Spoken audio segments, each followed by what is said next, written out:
Tēnā tātou e te whare. Anei rā te mihi kia koutou katoa, ko tau mai mātou I roto I tēnei whare, ko tēnei te mihi kia koutou katoa. Māku e timata tō tātou nei huihuinga, I roto I tēnei wāhi, in the Ballot. Māku e timata tō tātou nei whakamoemiti. Me noi tātou. E te manga I ngāne he rupuno, e te tokotori tapu. Kia tatu mai anō no koutou ki wainunu I tēnei whakamoemiti o mātou. Hei tātari ngā kupu katoa, whakapua pina ne mātou, rutu I tō koutou kororiatanga. Ko koutou nei hoki te tīmatanga me te whakotinga, mai o mātou I tumanako ati nei, rutu I tō koutou kororiatanga, o reire te manga e tautoko mai, ai nei, ati, ai.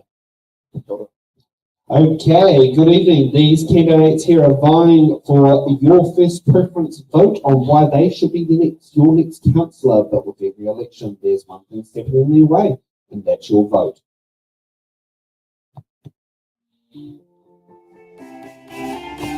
Okay.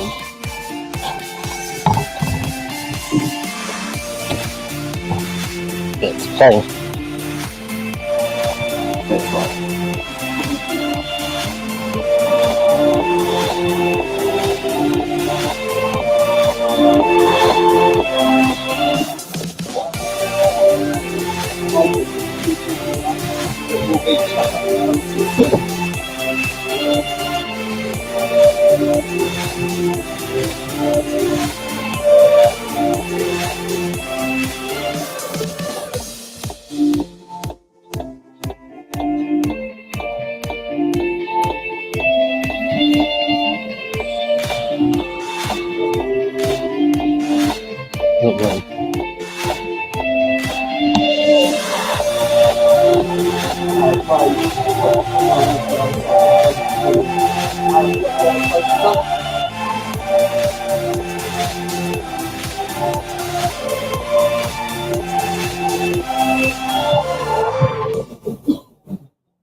And good evening, everybody, and welcome to tonight's It's in the Ballot show here live from the Tauranga Bridge Club here in the Matua-Otūmoetai ward.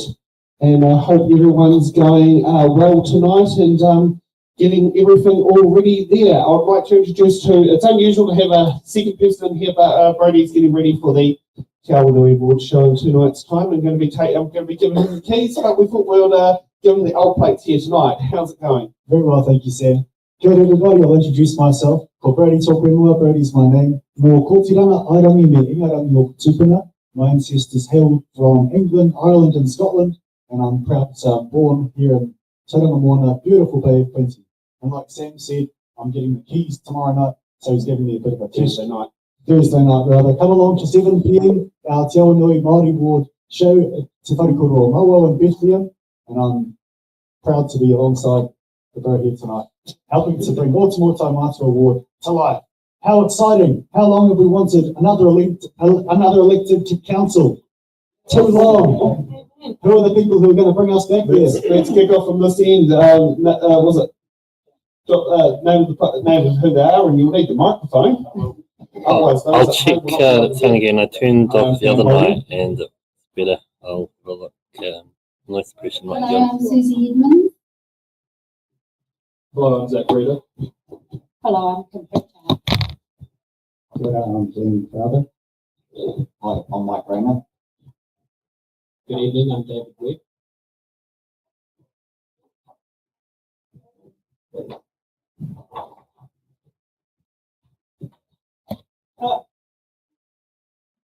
Too many microphones here. Difficulties here. I'm Tanya Benford-King.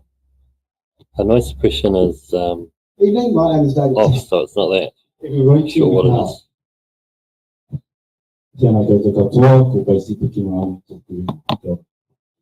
Okay, thank you for that.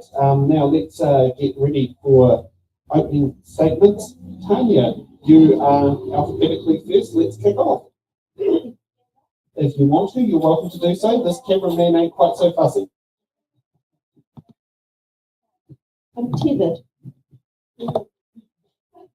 I'm sorry, I can be blamed for that just before. Never mind, I will remain tethered.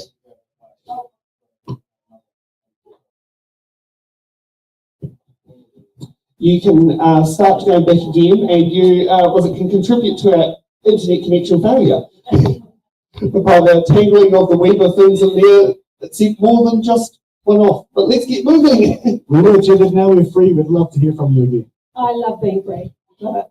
Kia ora, I'm Tanya and I'm running for Mayor and for Councillor for the Matua-Otūmoetai ward. So 1 and 1 for me. Okay, so I grew up in the Bay. I went to university at Waikato and then I wandered off to the Big Smoke and overseas for a corporate career. In 1998, we came back to the Bay, to Tauranga, and bought our very first small business. That was Harrington's Nightclub. We brought up our small family here, and we've been part of the Tauranga community ever since. And we have watched Tauranga grow from a small seaside retirement village to an emerging, vibrant city. And it is a city. It's a vibrant city. But we still identify just a little bit as a quite large small town in New Zealand. And that is a problem. Small town New Zealand does not scale up. So what I would really like to achieve this time around is to get Tauranga to find its identity as a city. Is that my buzzer? Yes, that's your buzzer. Is that That's all right. I don't give a Ronald's here. No, so it would be Glenn.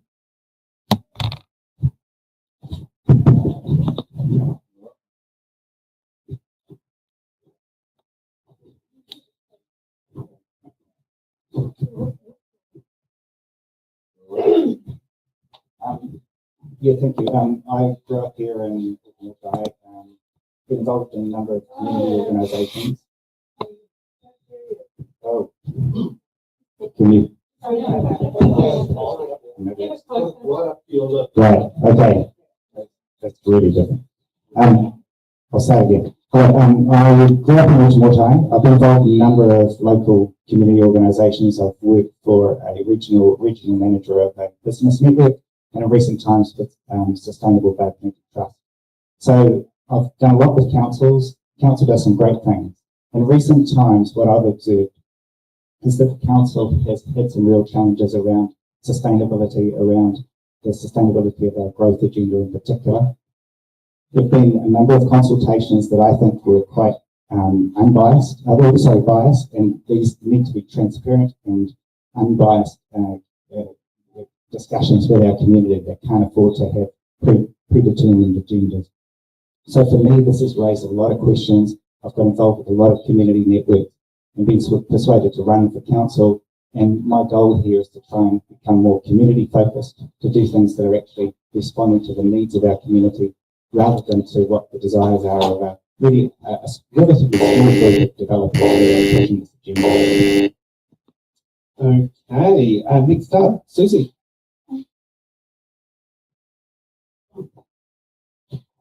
Hello, I'm Susie Edmonds and I've lived in Tauranga since 1982. We came up from Wanganui back in the day.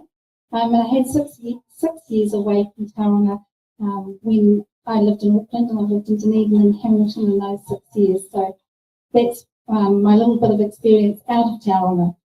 I have been, ever since probably my children went off to school, a community advocate.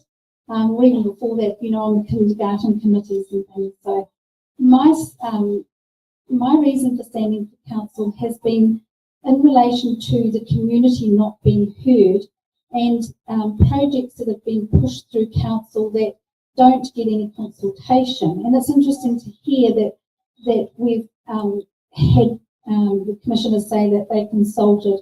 Well, we all know they didn't consult over the Matua-Otūmoetai pool, and we all know they haven't consulted well over Memorial Park Product Centre and a number of other things. So my stance is to stand up for people, to do investigations, to report investigations. So that's what I like to do, to find, get to the bottom of the facts and the truth. Thank you. Okay, Kim, right next.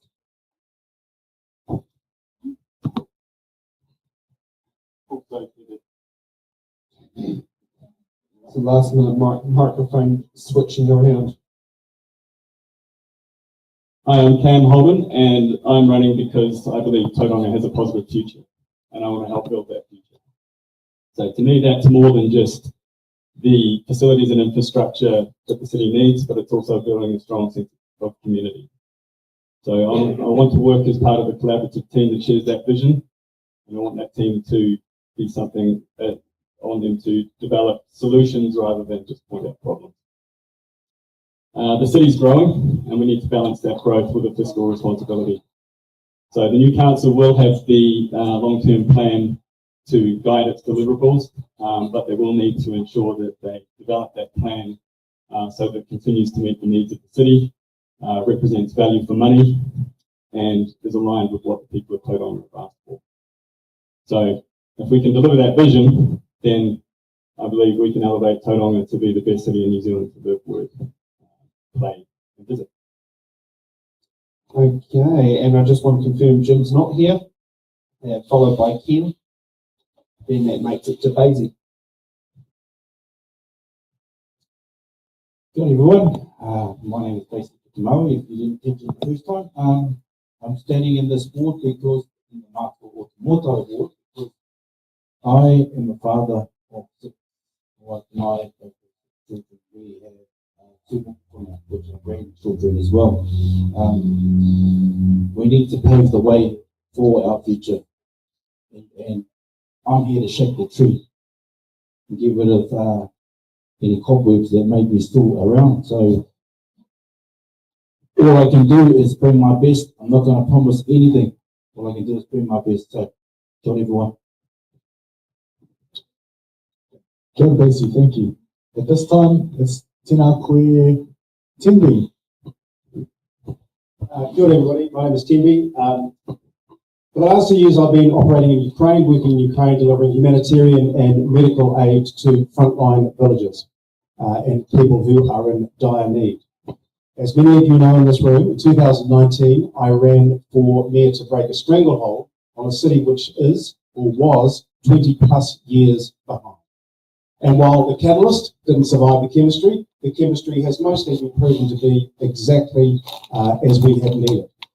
I encourage you to understand what the commissioners have done, and some of you will remember that during my resignation speech I was diagnosed with stage 4 prostate cancer, and I said that if commissioners were appointed, and if they are the right people, this will mark the date. The history will mark the date when Tauranga actually goes ahead properly. We are away, ladies and gentlemen. Please don't stop the progress. You will find that 70+% of the candidates are here to stop the progress. We must manage it fiscally with a lot of prudency, and we must understand the vision for the city. But we have an opportunity to take our city forward, to create a city with all power. Okay, Kim. Kia ora, everyone. No one can hear you at home. Oh, good. Hopefully you'll see me. They still can't hear you at home. Right. There were so many problems with the mic, I thought I might try it without it. Oh, but they still can't hear you at home without it.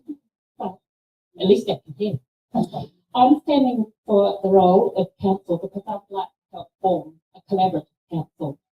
I firmly believe in the democratic process and have seen myself that a majority decision works best in the long run.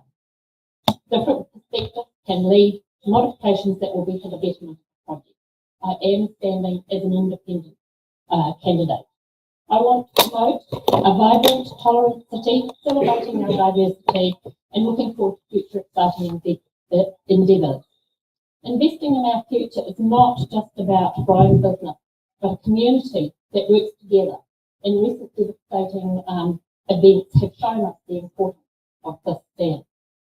I'd like to see Tauranga promoted as a hub for the blue economy, which features on marine bioindustry and bioproducts. We're already a hub for the green industry, horticultural products, and jobs and business for quality. I look forward to hopefully getting the vote. Thank you. Okay, next up, Mike. Hi, I'm Mike Rayner. I grew up here, then served in the military for some years, and then I went overseas traveling for what was supposed to be 9 months, 10 to 11 years. Few things around the world. I came back here because it is the best place to raise a family, which is what I'm doing. I've previously stood on community boards. I've got projects across the line and under budget. I'm standing out of the design to see our city move forward as Timby had his vision, but I would like us to make a clean break from our past. We've got a lot of troubles, we've got a lot of baggage. I believe we need to move forward from that. And I think the way to do that is to have new people, fresh ideas, different people there. I'm going to be a voice for the preservation of the Otumoetai pool, Tauranga golf course, Tauranga race course, and Bay Park Speedway. I would seek to reverse and overturn any decision to have facilities. The reason is that a lot of these facilities have been made by the hard work of volunteers. Thank you. Tēnā koe mō tēnā, Mike. Thank you for that. Next up, Zach, please.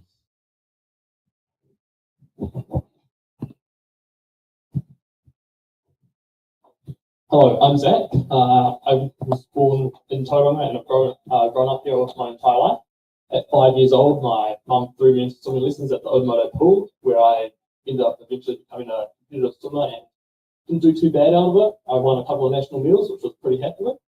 Then moved into surf lifesaving and staying there, where I am now member of the Western Bay Clinic Search and Rescue Squad, and I dedicate a lot of my time to helping save members of our community.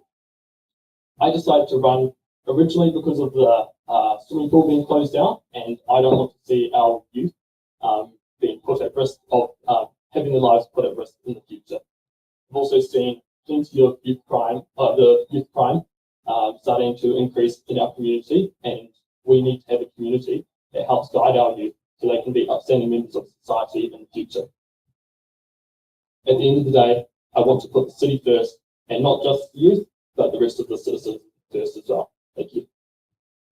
Thank you, Zach. How inspiring to see one of our young people step into the hot seat. Acknowledge you for that. And we'd love to hear now from you, David. There's two of them, so we'll go with David Tank as your first. David Tank it is. Is it working? Yes, it is. Hello, everyone. My name is David Tank. I'm a Matua boy raised 71 through, did the whole went overseas, came back 12 years. I've been involved in politics at various levels and activism my whole life. I'm a firm believer in the move from a carbon-based economy to an electric one. There are two issues that I wish to raise in this opening bit. I'd like to see a land assembly register started by the council so that homeowners in the areas suited for densification will have an opportunity to put themselves forward and perhaps reap some of the benefit of the growth of the city by higher prices for their property when they choose to sell it higher. And secondly, I spend a lot of time walking this town and taking the buses, and I think all of us, when we stop and look, could agree on a citywide campaign of water blasting. The place is dirty and it needs clean. Thank you. And now David Webb. My association with Tauranga began when my grandparents moved here in the 80s, and I have fond memories in the 90s when I remember something, from going down to Coolum Park and enjoying the facilities there. Now my 3 kids go to Coolum Park on their bikes, and we're very happy to live in a wonderful place. So what I hear from people in the community is that we need a functional council. So to me, that means having a common consensus across council about what we're trying to do and why, which begins from listening to the community, but also listening to the evidence on any given decision. And if you can build consensus based on that foundation, then you're likely to have a more productive discussion in council. So I bring skills as a recovering lawyer, but the last 10 years I've been in small business, tech companies, and startups and so on. So I bring both the legal and the science, hence the interest in evidence. So hopefully tonight we'll learn lots about these great candidates. It's great to have democracy back and to have so many people running gives us good choice as a community But hopefully we get people who can represent everybody. And now here's off to one of my more interesting segments. We get to do the questions we think you'll be asking after watching tonight's show. Let's bring it up. Will New Zealand's first Hyperloop be coming to Tauranga to get swimmers from the Matua-Otūmoetai to Memorial Park New Aquatic Centre? How many iterations will it take before we know who got more than 50% of the vote to become the new Matua-Otūmoetai councillor? And described by some as a debacle, will tonight's be such a raging success that will be the talk of the town? The talk of the town, or at least the ward. Fingers crossed, fingers crossed. So I'd like to introduce our question host, Erica Harvey, who's all the way on the other end. There's so many candidates in there. I feel like, what do you call it? I'm going to have to drive down to get to you. I actually like being on this side for a change, so it's really good. Yeah. So all the boxes are sealed? Sealed and ready. Okay. So here's how things work here is each candidate gets to choose a box number and they're going to answer the question in the box. Each candidate gets given 2 button cards. If another candidate gets a box in the question they want to sit there and answer, maximum 2 button cards per round. And if they get a question that they do not want, they can use the deferred card to give it to another candidate. And Zach, you get to go. I'm not too sure what I can do about that. The what box number, and you'll need your microphone. Box number 16. 16. Drum roll. Just pause.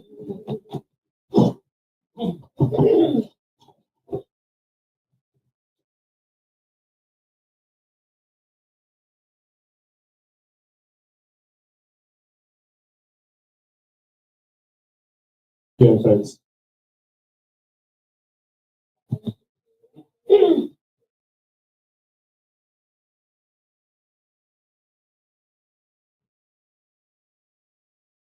So our lovely question host, Erica, will read out the letter of the question, and that will cue Stacey down in the Wellington studio to run the right graphic for our audience watching at home. As soon as our Sky Magic comes back to the party. Stacey, is that back in order? Okay, sweet. Take off. I was waiting for Stacey. This is question I.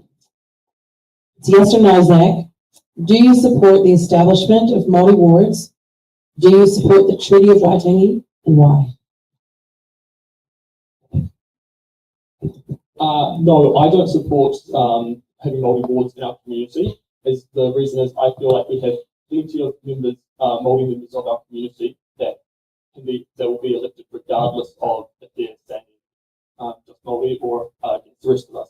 So I believe we're past having a specific board just for Māori to have their voice, but I absolutely believe that Māori deserve a voice within our council. The Treaty of Waitangi, yes. It's a bit of a complex one. I've heard multiple different sides of it. I've heard that it's that we're how to word this best. People have told me Treaty of Waitangi is dated. It's there's problems wrong with it. The Māori were deceived, and then I've heard other sides where Treaty of Waitangi is essentially how New Zealand as a society we're based on. So I'm not against the Treaty of Waitangi, but I'm definitely for working on it to eventually come to. Okay. David Webb, what box number? Box number 23. 23.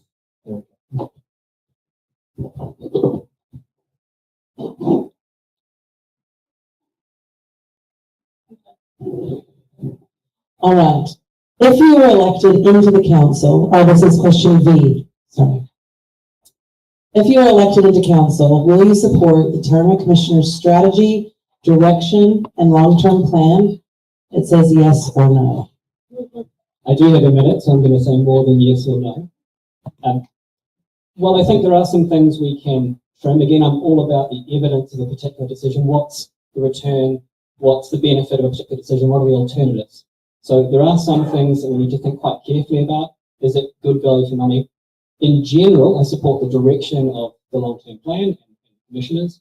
I think having a functional council able to deliver on that and keep adapting as we go means we can keep growing and moving forward as a city. So for me, yes, I do support the general direction. As I said, there are a few things I'm skeptical about. I think the Memorial Aquatic Centre, the downtown stadium, I've got big question marks about those. Maybe the convention centre as well seems a lot of money to invest in something which I haven't seen the business case play out to my satisfaction. But again, happy to work with the community to listen to the evidence on whether we should do this thing or that thing and to make a plan going forward. Thank you, David. Up next, Tanya. Pick a number. Between 1 and 28. I'll go for 28. 28.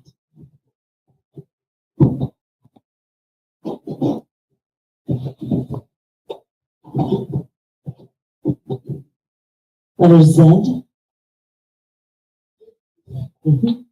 The previous council was not functional. What qualifications and what approach do you bring as a team player? Ideally, not your capabilities as a leader. Okay. Right. Well, why should you put me on your council? Well, I've got those traditional skills that you get going to university and being part of a business and industry. So I'm fiscally competent and I've got excellent comprehension skills, and those are all really important. But the other thing I've done is I've run an arts business for 30 years, and I've learned the subtle and complex art of herding cats. And in fact, of being a cat and being herded. And these are the skills that I will take into council. A cohesive, flexible council that's open to diversity, that respects each other, and is able to sit down and listen or even seek out conflicting and different opinions without completely imploding. So what I bring to it is creativity, flexibility. I'm very goal-oriented, but perhaps more curious and open-minded than previous councils. Thank you. Okay, Ken. What box number? I need Mike. Box number 14.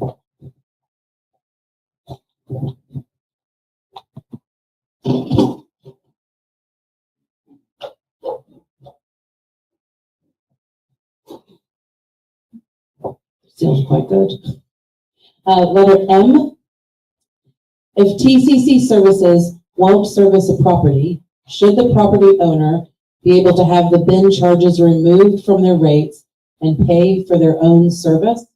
How would you facilitate making this change? Well, I thought this was quite an odd one because it seems pretty obvious to me, right? If you are paying for something and you're not getting the service, you shouldn't have to pay. So 100% support not having to pay if you don't get the service. And I think it should be a straightforward conversation with the TCC staff, potentially a policy change, but I don't think anybody would disagree with that. So pretty simple one. I think you can. Pick a number, please, Macy. 12, please.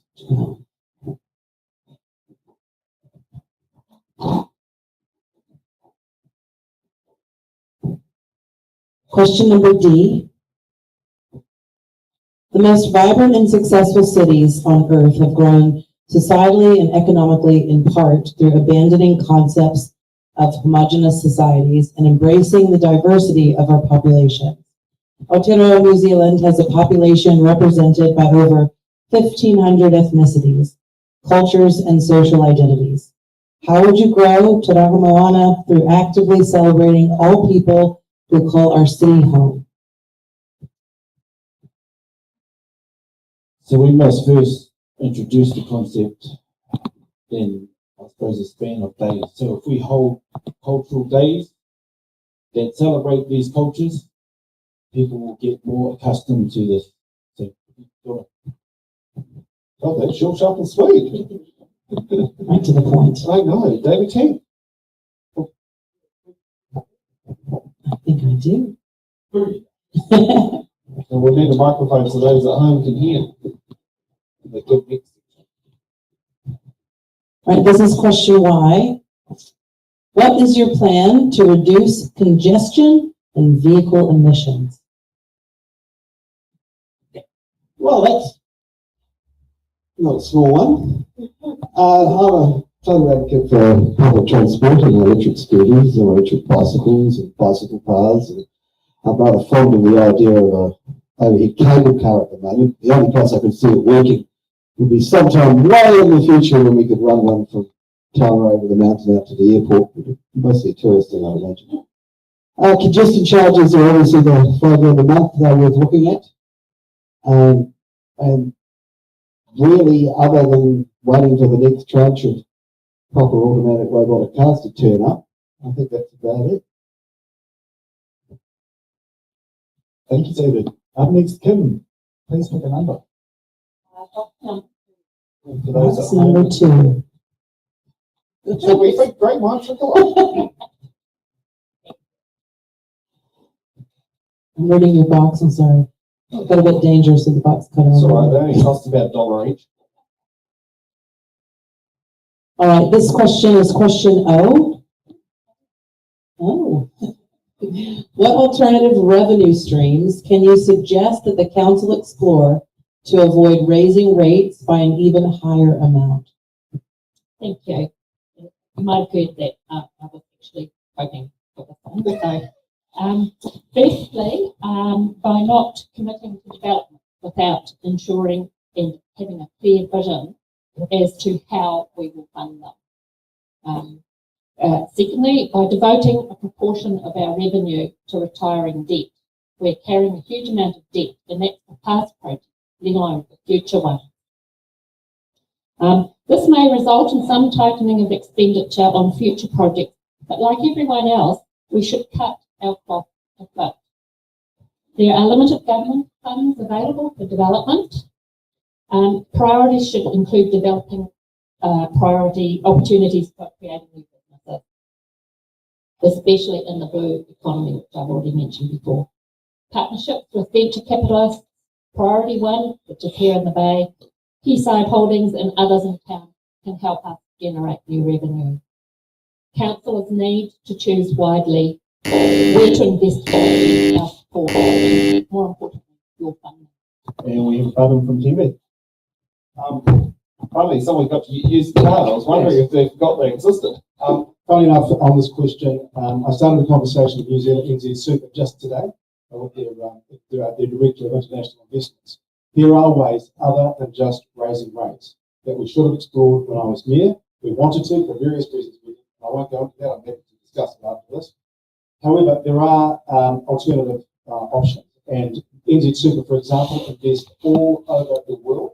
And as Adrian Orr said the other day when he was here in Tauranga, for those who saw him, he's now Governor of the Reserve Bank, was not Chief Executive of NZ Super.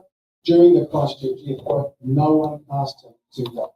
And yet he was gagging to get Christchurch money other than just imposing it through national government or on local rates. So there are some really viable alternatives that I sincerely hope this council explores with. Thank you, Timby. And grinning through his button card, David Tang. License fees. We can introduce a few licenses, new licenses. For example, I've long been an advocate for a license for property managers. A lot of the egregious behaviour that happens within the rental market come down to just not understanding the laws. Now, we haven't gone up at the central government level yet, but I've yet to have anyone explain to me that it's not something that can be imposed at local government. So a written test and a license fee for being a property manager. Indeed, I'd prefer one to the landlords. I think they should have a far better understanding of their rights and obligations and responsibilities. So those are two revenue earners potentially, and then of course the third is the land assembly, which of course is property amalgamation.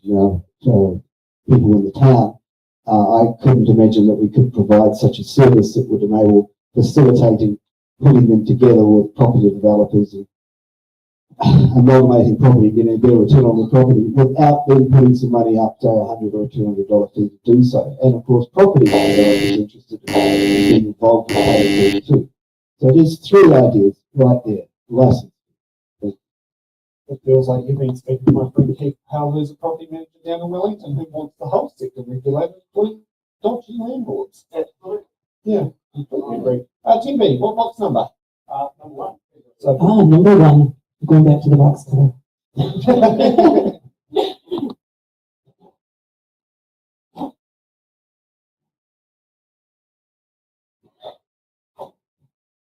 Letter P. How will you ensure that public spaces and facilities are accessible to everyone, including people with disabilities? So this is a really important aspect, and if I look at our friends who have disabilities, including those who are visually impaired, we did do a lot of work engaging with those various groups last time. It needs to continue, but really good. And you know, we are all part of the community, and we all need access to public spaces. And I have to say that I'm thrilled at how Coolum Park has ended up with a range of facilities, including looking at some of the people in this room today, and I'm including myself in this, for the older age group. There was an exercise area for those that haven't been to Coolum Park, and this is part of the engagement we need to continue, but to really deliver things that make a difference to people's lives as part of our wider community. it sounds like there's going to be more dots and lines for the cane to sit there and tell you where to cross the road at the pedestrian crossings. If anyone noticed why you have those little dots just for a pedestrian crossing, but that's a telltale sign about walking the road. Mike, what box number? I'll go box number 8, thank you.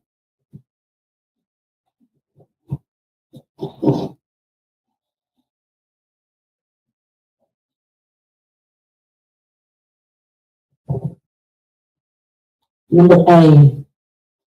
There's letter A. For Alpha? What political party are you linked to? Well, that's a very easy one. I'm actually a member of the National Party. I have been for over a decade. Yeah. So, being I've got a little bit more time, so I'll carry on with something else. There is a question about roading and transport in there, and suggesting that more roads equals more traffic. I would say tell that to the people who want to come from Welcome Bay, tell that to the people who live out Matua-Otūmoetai. We need those roads built. We need more roads built, and the way we can do that is by persuading the government to designate some of those roads. 15th Avenue Turret Road that comes in as state highway, that unlocks a great deal more funding. It does not put that burden on our ratepayers. If we get the improved facilities without everyone here having to pay for it, it benefits the wider society than just us as well. So I would like to see that go through, and I'll be an advocate for that. We all need to get around our business. Not touching the keyboard, only just touching the Stream Deck. Appreciate your call, Mike. Good use of your time. Good pivot there. Next, Zach, please pick us a number. Pick yourself a number. Is number 7 still free? Lucky number 7 is still free. What's special about number 7? My lucky number. This is a very long question. The letter is B for baby, which I just had one. Congratulations. Thanks. Is we filibustering? On topic, please. No, we had it already. Yes. Oh, this is similar but different? So do I read it? Yes. Okay. Aotearoa, New Zealand has a population represented by over 1,500 ethnicities, cultures, and social identities. Studies have shown that diverse and inclusive societies both increase well-being and economic growth. But this was the change. How would you actively improve Tauranga Moana's sense and celebration of its diverse society? Yes, well, this is actually not too bad of a question. So I wouldn't, personally, I can't speak for 1,500 different ethnicities, and I can't speak for every single group out there. What I can do is, if I'm elected as a council member, I can go and talk to these groups and listen, because each different group is going to want a different way to celebrate their own cultures or their own beliefs. So the best thing we can do is just to listen and work out exactly what it is each group in our society actually wants and wants to see within our community. Okay, so me playing slots of it too. Glenn.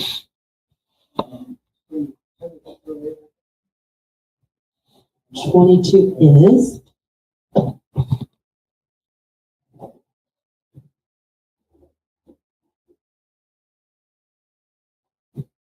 The letters G. Are you prepared to support unpopular but necessary levels of rate increases in order to ensure the financial viability of the council, instead of voting for lower rate increases in the interest of your own re-election prospects at the expense of future councils being able to fund infrastructure, maintenance, and upgrades? Well, I guess I'll start by saying, in the words of the former Prime Minister, that I reject the premise of the question, really, because I think the biggest issue is the danger, the viability of the council of spending up too big on things. We're facing a huge, huge debt level, and we have to do something about that. We have to be responsible. It doesn't mean it's not a binary thing. It's not as 10% progress or something completely different. It's actually a balanced view to work within budget and to do the things that people in our communities want. So what I hear is that we don't want to spend that big on the so-called nice to have, the things that people use occasionally, the things that don't really add to meaning to people's lives. What we do want is more facilities in our community, get the pool, to have another transfer station over this side of the city, to do other things that are actually going to benefit us all, to do the transport project, including public transport, I'd add, Mike, and to actually make this a better city to live in. And I think we have to keep control on rate and debt increase. Thank you, Tim. Be back right over. Thank you. Folks, the reason that we're in this panel is exactly the reason I ran for mayor in 2001. To break a stranglehold on a city which was 25 years behind. This hall, the one in Matua, the Matua-Otūmoetai swimming pool, which is a critical part of our facilities, are the ones that I grew up in. When I was a Boy Scout, learned to swim in Matua-Otūmoetai swimming pool. They are all broken down and derelict. If we do not continue to fund the necessary set of amenities together with housing, roading and infrastructure, we will leave for our grandchildren, your mokopuna, another huge debt burden in the future. Had it been done incrementally across the last 20, 25 years or so, we would not be here today in this. So please, folks, understand, Glenn is quite right on some of what he says, but we cannot stop the progress the commission has made. It is critically important that we move the city forward.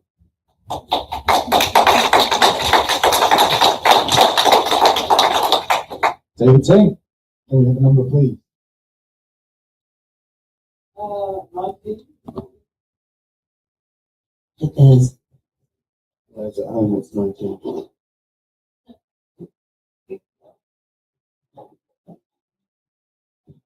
Nineteenth is my birthday. Oh, happy birthday. 19th July.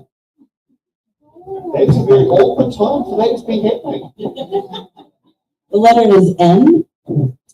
What will you do to help tackle substance abuse and support those affected in our community?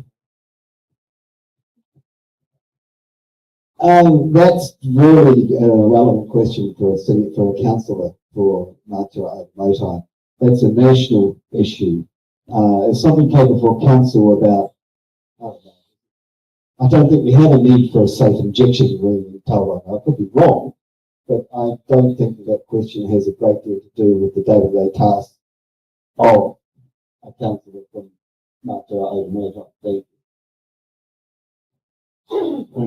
Okay, Mike. Oh, box number? Box number 9, thank you.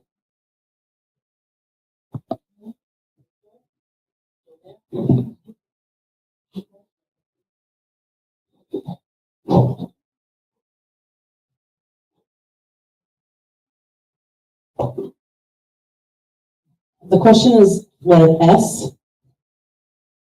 What is the meaning of the place name Matua-Otūmoetai? Seems to get the short ones. Yeah. You had gotten on long ones, you still have 2 cards left. Very true. Peaceful waters, which probably describes the area quite well, particularly around the Matua-Otūmoetai salt marsh and Matua salt marsh and the areas around by us. Moving on to a different subject again, I'm afraid. One of the questions was about the amount of reading and about the amount of work that is involved in being a councillor, because I know a lot of people think that it's something that's a bit of a part-time gig, and I don't believe that's the case.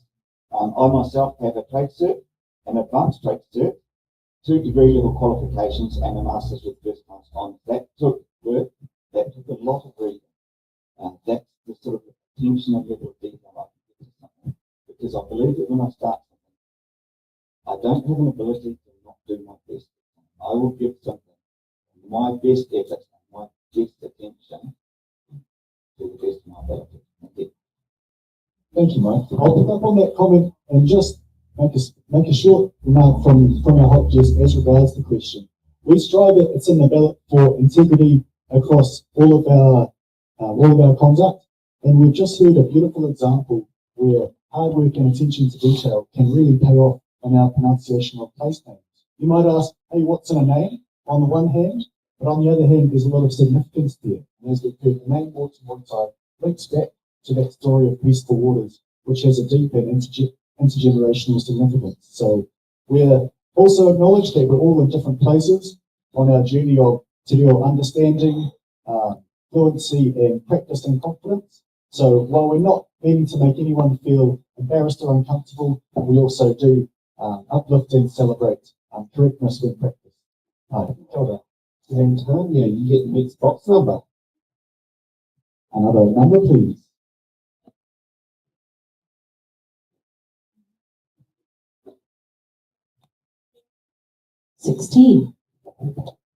Oh, yes, that's the age you can leave school. And you job at 15. I think 16 is when minimum wage gets. Letter X. What qualifications do you hold that would qualify you for councillor, and what skills have you got to ensure that you will perform as well as a councillor? This sounds very much like the question I answered previously, like exactly the same question. I've been given the all clear to pick another box if that is the case. That is exactly the same question, I'm pretty sure. Not quite exactly the same, but I accept it's a very similar thing. Pick another one. I almost picked I was going to say, leave camp button and then pick another box to replace it. That sounds like a plan. Beautiful. So my background is chemical and process engineering, and I've got 30 years experience working in large global financial institutions in London, New York, and more recently remotely from Tauranga. I'm used to managing and optimizing the use of scarce financial resource. I'm used to collaborating across diverse teams to solve difficult problems. And it's these kinds of skills and experience that I think I can bring to the City Council to, help the TCC team deliver a city that we can all be proud of. Okay, we're going to have another button before we get to the replacement box. This is awkward. There's also saying 2 people a button on the replacement box. Daisy, did you button? What qualifications do you need as a councillor? If you look at the past councillors, what good has a qualification done but line their pocket? Rather than talk about what I could do as your councillor, let me show you what I could do as your councillor for Matua-Otūmoetai. Okay, no, we have limited to 2 buttons per question. But now we'll get to Tanya's new box number, hopefully with something that's very different from the previous one. Ladies' choice. Okay. Lucky 13.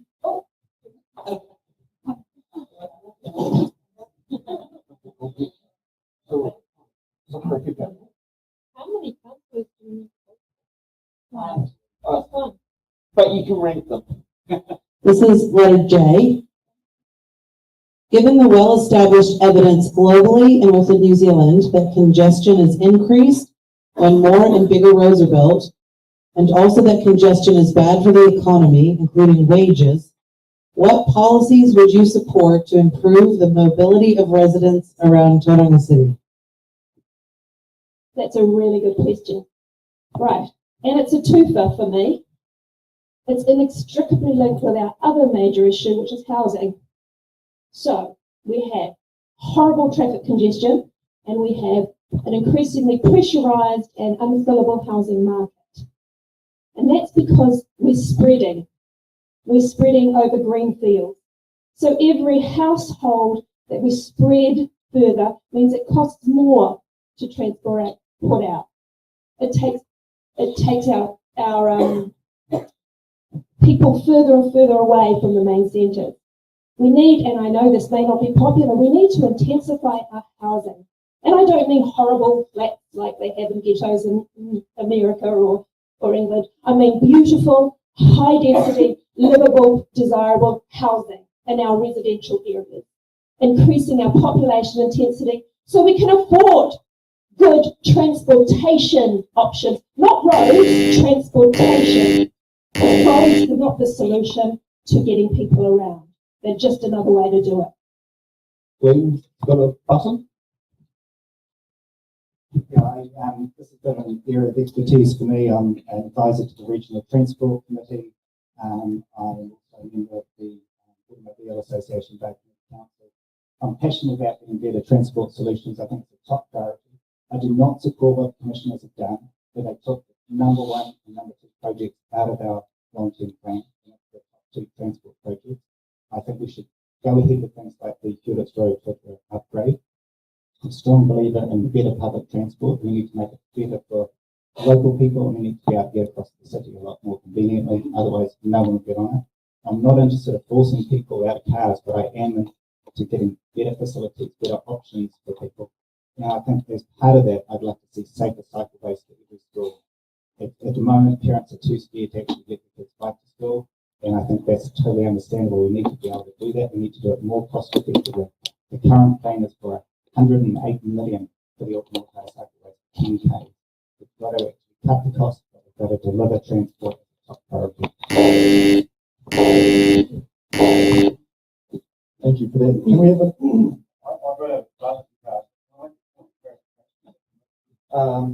Be very, very quick. Okay, that's what we're saying. Okay. Yep, go ahead. Yeah, I understand that. Yeah, You're not scripted. This is all part of the pre-meet. That's okay. No, but I mean, Tim is right in terms of Hewlett's Road, but Twitter Street is absolutely ours. And the project, well, that's called Hewlett's Road Twitter Street project. The project is for $750 million worth of improvements to grade separate rail, to actually put in place multimodal transport, but particularly to address the congestion point. One of the big blockages is that Tauranga City Council took it out of the plan. It's their project. Most of the streets are theirs, and includes Monganui, Newton Road, Hull Road, other roads. It is up to the City Council to put it in. I will put it in if we get that on. Thank you for that. Susie, can you pick a number for us, please? I'll pick number 3. For those at home, it's number 3.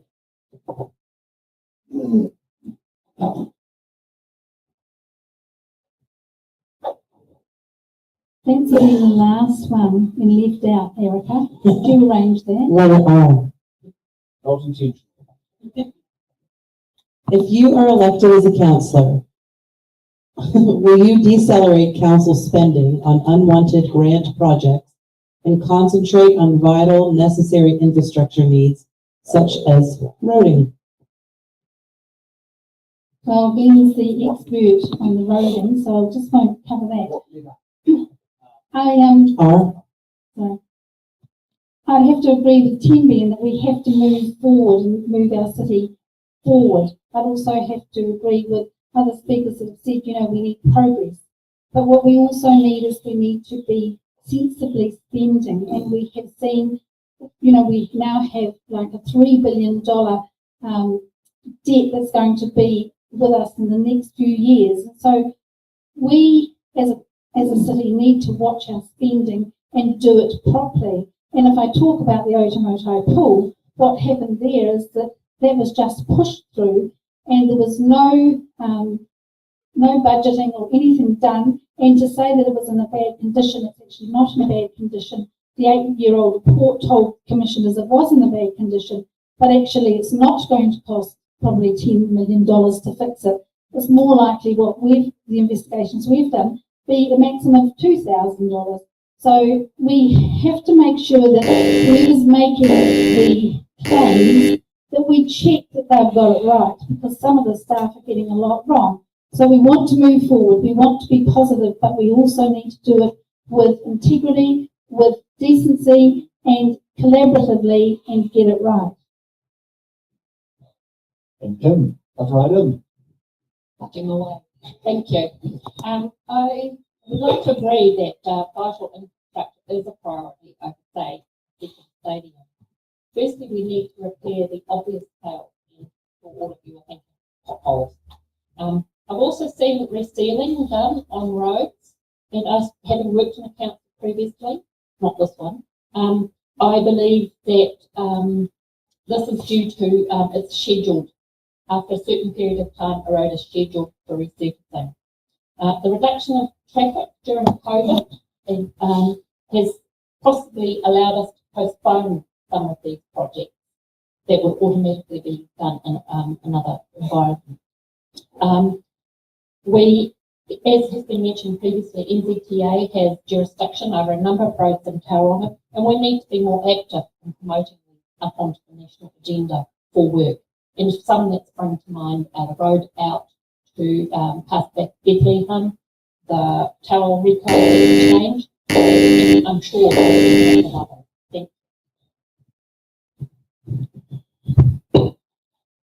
Thank you. Lacey, pick another number, please. 21, please. 21. Oh, yes. The old drinking age at one stage. And I think voting age as well until the mid, was it 60s? Also my age. I wish. When do I see the second card? This one is AB. Without the many candidates have predetermined absolute positions on some issues. How willing are you to be persuaded to take a different approach by evidence or public feedback? I intend to have, I do not have any predetermined position on any issue. I intend to go into this role with a completely open mind and listen to whatever the public is concerned. We have a button from Susie and button from David Weir. So we'll go Susie first and then David Weir. One of my qualities, I guess, is that listening to the community is a key, and doing what the community want. And if we go and any of us end up in there with a preconceived idea, then we're actually going for the wrong job. You know, you have to listen to the people. You have to have a broad mind. You can change your mind. I'm quite staunch about a few things, but when it comes to having a discussion and getting all the information and all of those things, the preconceived idea must absolutely evaporate, and everybody must look at the facts, the finances, the ability to the people's needs in the community, and that goes for any sector of the community.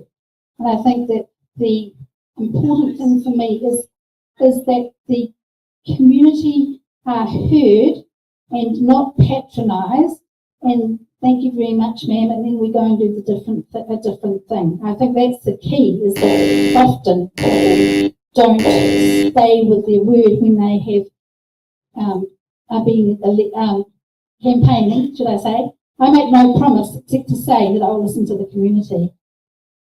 You've been championing the bit, mate. Go for it, Glenn. Butt right in.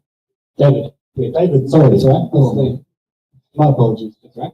I absolutely agree. We've got to listen to the community, and through taking feedback from the community, being accessible to the community, it's really important. The evidence piece, again, I'm going to bring it up, and it also gives me a chance to talk the other button that I tried to play earlier about my background. So law degree, science degree in chemistry and maths. So for me, again, the evidence is super important. So while we do listen to the community and their feedback's really important in local government, we also have to be able to listen to the expert evidence, the pros and cons, the alternatives for particular decisions. And then the last piece that no one's mentioned yet is being able to bring the community along on the journey after the decision. So this is why we've made this decision. This is the foundation on which we made it. And I think at the moment the council's a bit closed door. I know they do have a comms team, which is great. But I feel like they can be more engaged with the community after they do something. This is why we've done it. This is the basis. This is what we heard from the community. So to me, I'm really trying to be open-minded about any particular thing. But like I said, general direction is good. We have to be really deliberate and careful about something. Thank you, David. I do apologise for that. Call me Sam. And Kev, what box number? 3. So for those wondering at home, box number 3. Have we got box number 3? No, and I just got confused myself. So 4, 5, 6, and then.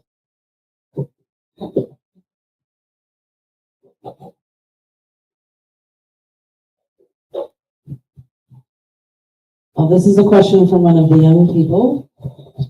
Question Q. With crime and violence on the rise, what measures will you take to ensure the safety of students walking to and from school and in public spaces? So I think we need to engage with the schools and the students to look at the measures they can take to protect themselves and keep themselves safe. I think we need to hear from them where are the areas and concerns they have which are unsafe. I think their engagement, you can then figure out measures to address it, probably in conjunction with the police. So a couple of ideas we have there. So, that might be just something like increased community or security controls. It could be just better street lighting. Good innovation could be walking bus stops, school buses, I should say. Those. Okay. Next up, Kim.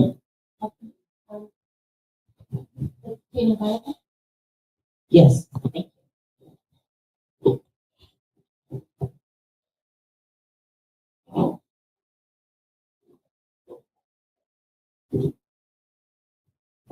It's kind of like a cool Christmas. Letter C.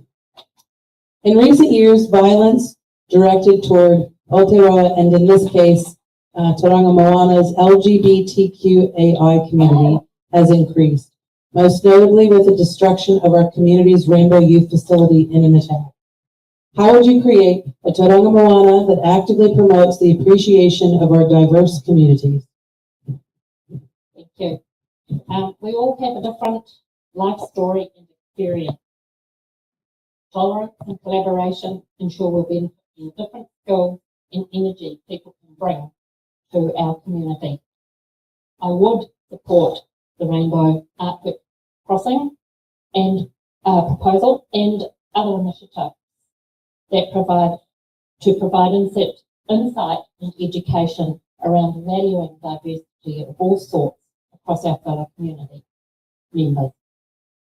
We also need to work with the Western Bay City Council to allow for wider support and promotion of such communities and for other group diversity. We cannot work alone in this. People have linkages across our community, and we need to work with our closest ally, which is the Western Bay. Thank you. Thank you, Kim. Susie, can we have another number from you, please? Eric, would you like to choose it since I'm community-minded and community first and part of the community? So she would like me to choose because she's community-minded. And so I'm going to let you pick. Number 5. That's easy. I like that audience picking. Thank you.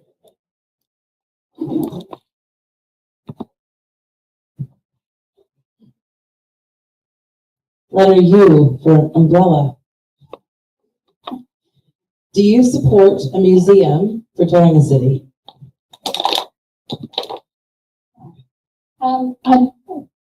Sorry.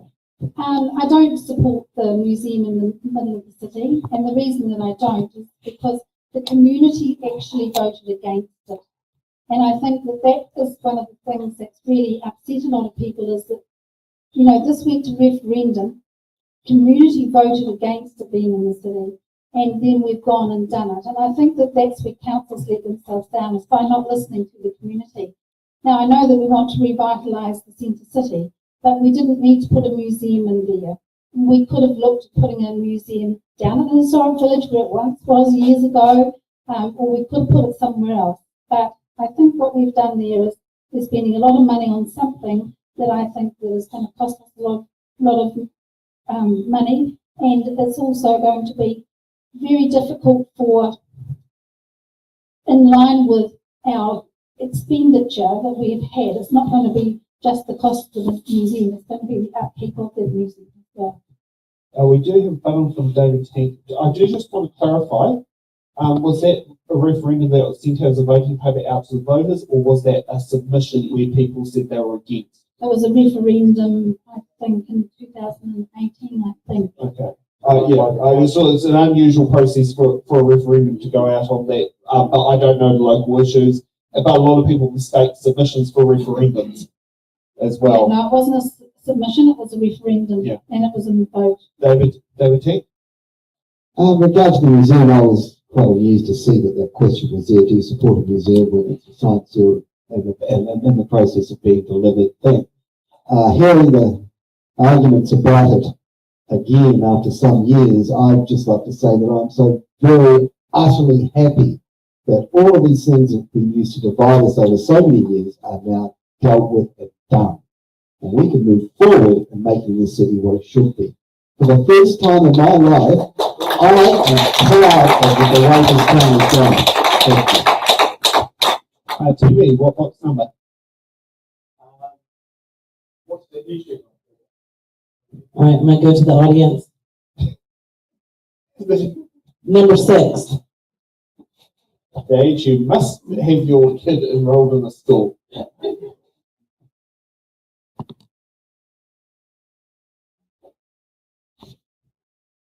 Letter T for Timby.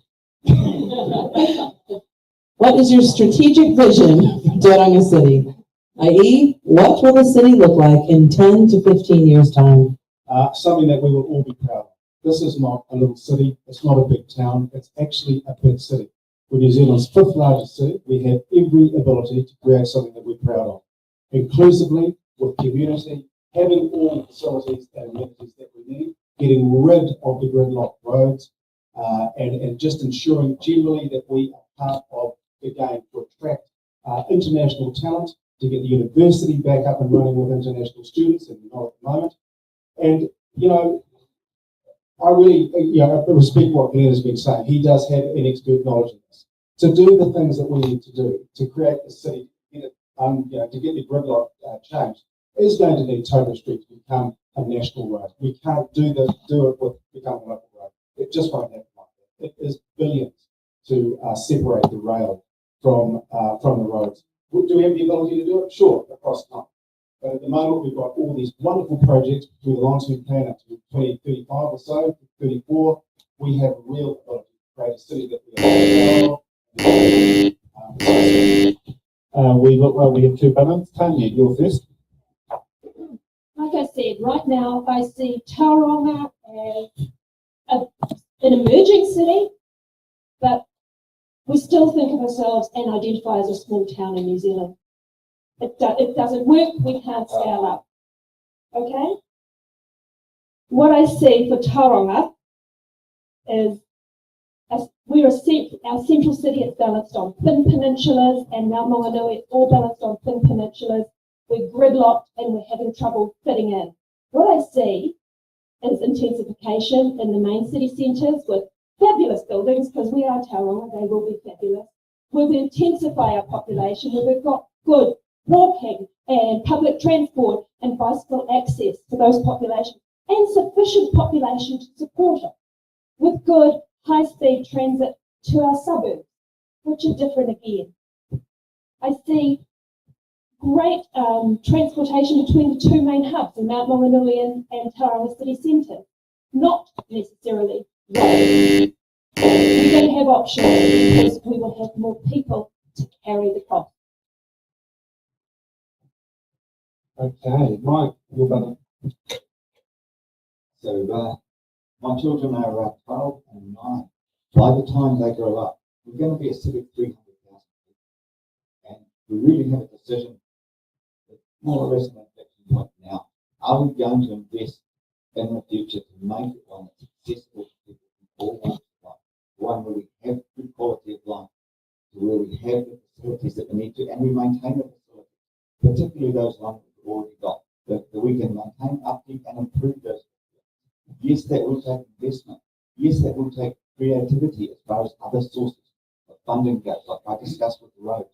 But that's the sort of thing that we need to move our city forward to make it one 10 to 15 years time. We can look back and have those things because we need to invest. Okay, next question, box, David Webb. What box number? Erica, do you have 11? I do. Excellent.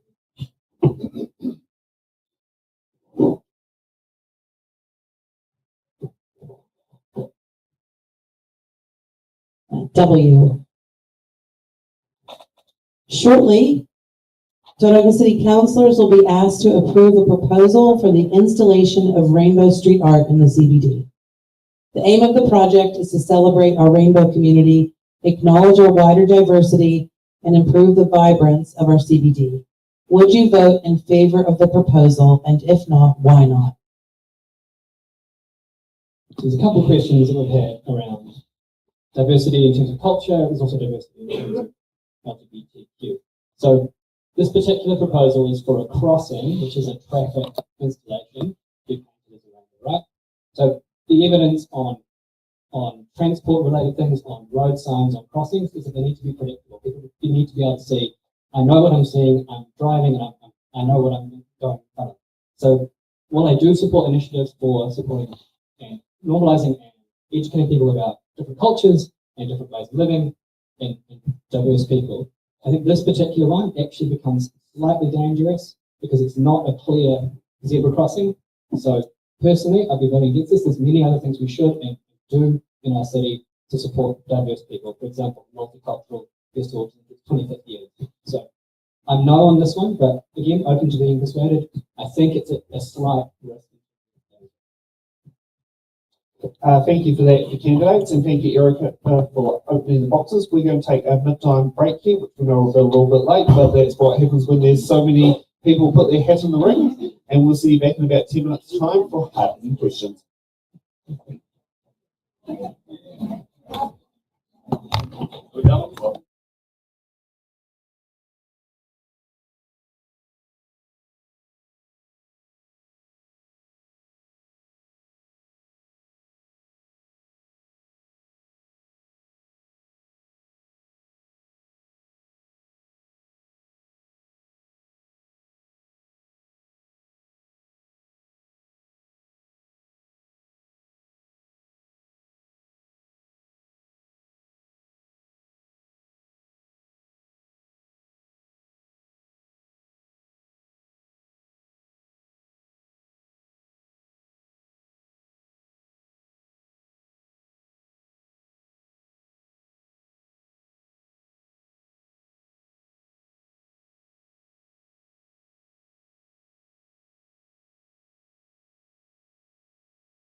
Yeah. Okay, and welcome back. Now let's get ready for hard-hitting questions.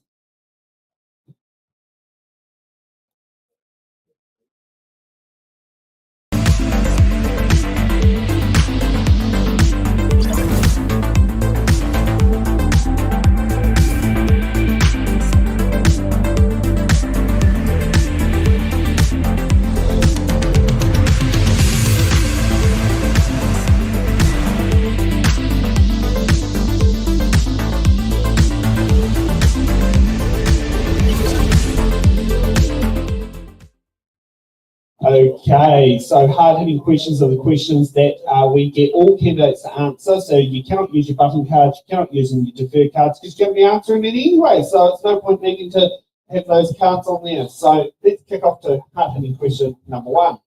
Do you support the Tauranga City Council's long-term plan 2024-2034? And I'll just wait for my random list to come up. And Susie, you get to go first.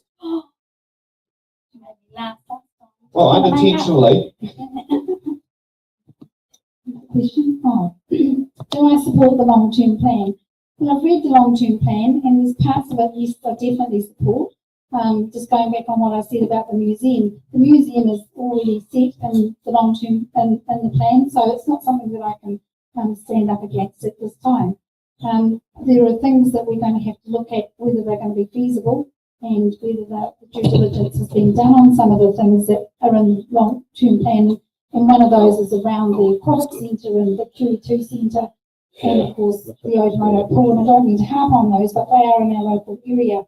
But right across the city, there are things that possibly need to be looked at. And I say that because a lot of people that are campaigning are not actually necessarily against the long-term plan. They just want to look at how it's been put together, because there are some things that we don't agree with, I think. So, yeah, that's it. Thank you, Susie. We go now to your right. Zach, call it good morning. Do I support the Tauranga City Council's long-term plan? Yes and no. There's stuff that I agree with, and there's stuff I don't agree with. One of the things I disagree with is increasing our rates over the next 10 years by 164%. That seems excessive to me when we're blowing budgets out of proportion. If our rates went up that much and we had an amazing city with all the infrastructure and everything we could ever want, I think most people would much rather have that if they're going to be spending that much of their rate. But I guarantee by the end of the 10 years, we're not going to have this if we keep going at the rate we're going. So things I disagree with, the stadium. We have an amazing stadium over in Hamilton, and what are we going to do? Try take games from them? The Chiefs aren't going to come play here. They might do one game a season, that's it. But we could reallocate that 280 million, I believe, into other aspects first. Timmy. Yeah, the answer is yes, I do, absolutely, other than the museum, because the community has voted against it so far. I like to think that we can get there with a museum in some way that represents and recognises the deep history that we have in Matua-Otūmoetai. And I'm very open about the museum, but you know, it's times to come. I think that will wash out, you know, I guess. However, in terms of the long-term plan up to 34, I do support it fully, and I would like to see it happen in stages, and providing we can fiscally manage those stages so we end up with the vibrant city that we all want. Kia ora, Kim. Thank you. I think the collective elected representatives will need to go through the plan and prioritise what is the best strategy and priorities for moving forward. We'll need to prioritise the plan is expensive. We can't afford the rate. The rate now represents a substantial portion of household income for many homes in the city. Committing to big project ideas while still carrying debt from the past is not a great blend decision. We need to be careful how we spend our money, but not foolish. And new and exciting projects do deserve funding, but we have to stagger how that will happen, and for that we need to prioritise, and that is what the collective representatives need to do. I'm not one to tear down something that's been put in the past, but I think it needs reassessment. The use of time, you can, and David Ting. Yes. Short, sharp, and sweet. Strategic use of time. Yeah. Now, Glenn. No, I don't support the long-term plan. It will lead to New Zealand's most indebted city by far by 2034. We already have seen a huge increase in debt, and it will be 5 times what it was when the Commission was right. Now, if you don't think that's important, think about what it means for your children, your grandchildren, for future generations. I'm all about sustainability. Yes, we need to be progressive. Yes, we need to put facilities in. And as I said, I want to get good transport, good community facilities. But the big city centre facility, $1 billion in the city centre. It's too much. We can't afford it. We need to be far more selective. We need to keep a cap on rates. They're going to go up 2.8 times when you include levy by 2034. 2.8 times. Think about that, what it means for people who are on fixed income. We can't afford it. We have to amend it. And I would do that if councillors agree. Okay, Mike. It's a mixed bag for me, I'm afraid. It's not a binary yes or no. I support the urban intensification plans, except for those proposed in the mountains of Surfers Paradise with massive high-rise there. We do need to, and we've heard about why that's important and what we can gain out of it. What urban intensification can deliver for our city as far as the people, the infrastructure projects. I support the targeted rates for West Bethlehem, Paispa, Wairiki and Pakamala. That's where the council's been spending money. They have a targeted rate proposed there. I do support that. I'm not opposed to selling car parking buildings to avoid taking on more debt. I'm going to suggest the council sells them more than $1 this time. I hugely oppose fees for sports grounds, boats, ramps, and road use. They're talking about all of those things in the long-term plan if we've read it. Absolutely oppose those. What sort of city, what place would we become if we're paying for every single thing, ticketing here, there, everywhere? I support building stadium stages, and in such a way that we will get games here, and we can add a roof later on without ripping the whole darn thing down again. Thank you. Thank you for that, Mike. Next, David Webb. I mentioned earlier, broadly support the direction of the LTP. However, there are a few things we can be very deliberate about. So for me, I haven't seen any evidence around the business case for the stadium that makes it convincing, and also I've read surveys of people that have said that they are against it as well. The stadium probably a no, but we can look at what people actually want. The museum is, I think, an important cultural thing. It doesn't cost the earth. So I think I'm for that, but the civic centre, the convention centre is $300 million. It's a lot of money. I can't see the return on investment on that. However, I think people throw around these 165% increases in rates and the tripling of debt over the next 10 years, right? So you can come talk to me afterwards about this, but if we can break that down, just do a quick bit of maths. So the 165% increase is actually the total amount of rates that have been brought in increasing by that amount. The residential rates are only increasing about 120, and midlife and so on as well. I'll talk to you afterwards, but it doesn't actually incrementally every year feel as bad as it is. Okay? Hopefully do that. I just thought it'd be helpful if people understood the, just backing up what David's saying about convention centre, that is part of the big picture plan. The 300 million, I think what you're referring to clarifies the C-Wing, Civic Buddy International Exhibition Centre Museum. So that's the 300 and something million as it was a year or so ago. And the convention centre is on top of that. It's not actually in the plan right now. It's sort of on the books, which could be put in if you choose councillors who want to put it in, and there are a number of those, and it will not be if you choose councillors who don't. Hope that's helpful. Okay, Tanya.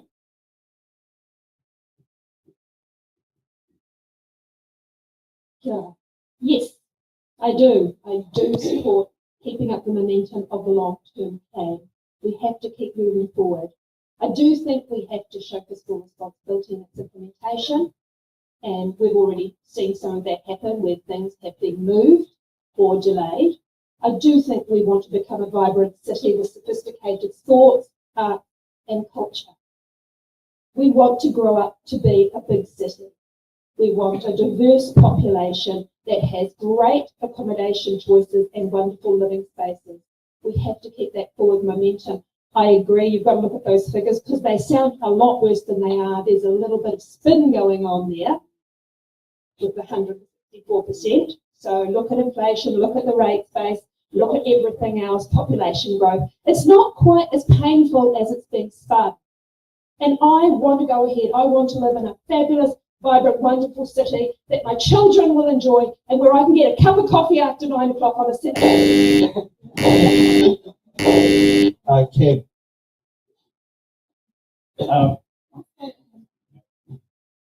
Yes, in general, I support the long-term, implementing the long-term plan. Not necessarily everything, but it is a comprehensive document, and I think it's the way to go. Just in saying that, though, being a long-term plan, it will evolve and develop over time, particularly in the back end. So if you were to think about something like the stadium, which is right out the far end, the business case for that may change as the central city develops. So it's important that the plan it gets renewed every 3 years.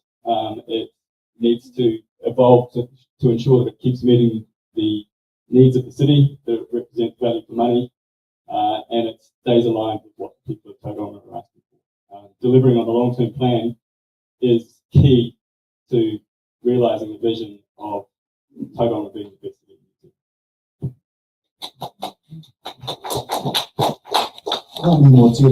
Thank you for that. Now, far end of our lineup, Basie. No, I do not support that plan. Why would we support something that's just going to evolve every 3 years? Why not solidify something? Besides, all the people who created this plan be in positions to see it out through to the end. Okay, let's get to hard-hitting question number 2, which I'll let Brody read out, but just like to mention something first about it. This question actually was not submitted through from member of public. This was basically dragged in because it was a very high intensive community issue. That was something that we actually did note when this was brought to our attention last night. No one actually put that question into the question box, but because it was a big issue, we have put that on there. So myself and Stacey made an unusual decision, which was to change the question partway through and put it based on local issues. So just to be aware that, it's interesting that it's a big issue, but no one actually went and put the question through into the question box. And I was delving through emails and all sorts of things trying to find it. But let's Brody read off question number 2. So how good, Sam, that despite the process, you've innovated and been flexible to really be responsive to the voice of the Ōtūmoetai Matua Award. And the question reads, straight from the mouths of people per yesterday evening, what is your position on the announcement for the closure of the Ōtūmoetai swimming pool as a community facility in exchange for an upgraded aquatics facility 5 k's away at Memorial Park? David T, you get to go first. This is an example of people changing one's mind on the matter. I wasn't too stressed about this to start with, but talking to people and listening and also thinking a bit more about it, I reached the conclusion that Ōtūmoetai pool is an asset that should stay. But looking at the overall scenario, I think that it could do. One of the comments that keeps coming back to me is that we do not have a 50-metre pool. We don't have something that's good for the competitive swimmers that will attract swimming carnivals or whatnot to the city. So what's happening down at Memorial Park, I think, is absolutely wonderful. It's so very, very, very long overdue. But I wonder if one centralised spot on this side of the harbour is enough, and that perhaps Ōtūmoetai pool should be looked at as being something that is worthy of far grander investment, including 50-metre pools, some kind of competitive sports centre attached to the school, combining tennis and swimming. So basically, I'm saying I think maybe we might need to spend another 100 million to do what we should do. Thanks. And back down to you, Basie. No, I'm against it. I told our children, my wife went there, swam there, grew up there. My children now grow up and swim there. So, yeah, my children grow up and they swim there as well.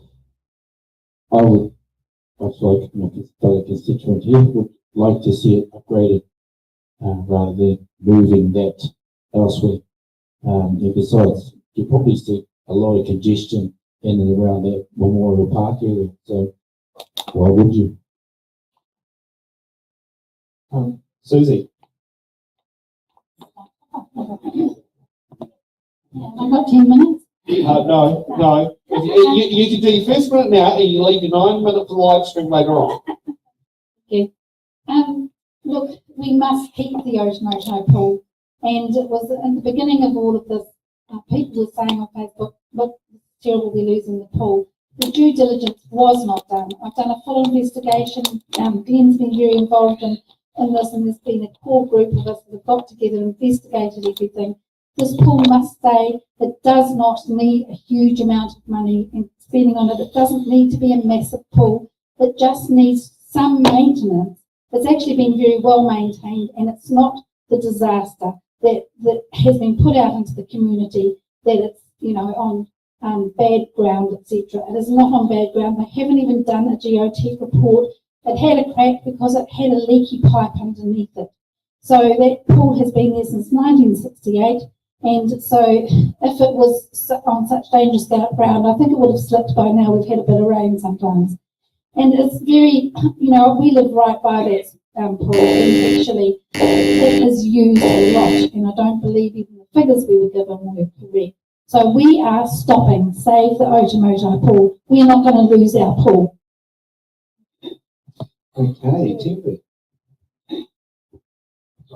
That's all right. This is the pool that I grew up in the 60s, so this is more the same.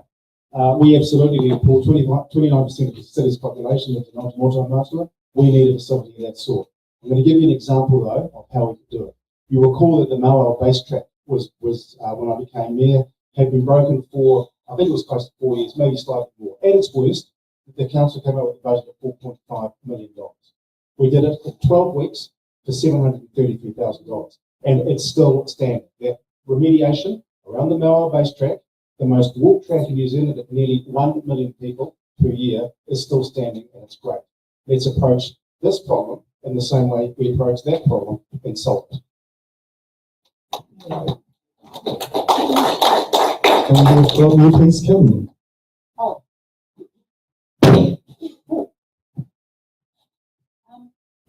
Firstly, something's got to be used while they build the other one. We've seen that doesn't necessarily go to the I like some of the background information that's come in from the other candidates on that it's not necessarily so bad, but that is really the question. Is it the maintenance very high? I previously have lived in a city where they had a similar facility and it was shared with the school. It was primarily for school use during school term, and then at the weekend and on holidays, it was open to public use, and in the evenings, obviously, open to public use, and there was a charge for that to help offset the cost. So I don't see why a model like that couldn't be used in this situation. Thank you. Yeah, that feels like Shannon's swimming pool. From when from my short stint living in Shannon. David Webb. We do need a facility in our neighbourhood, as Tim mentioned. It's not good enough to have the kids at the schools and the local residents have to go into the city to use a pool. So we do need to have a pool in Otumoetai. Again, let's just be open to the evidence. We haven't yet got the geotech report, so if it does indicate that it will need to be substantial every year ongoing maintenance, then we have to be open to saying let's build something new there, or let's find another site nearby.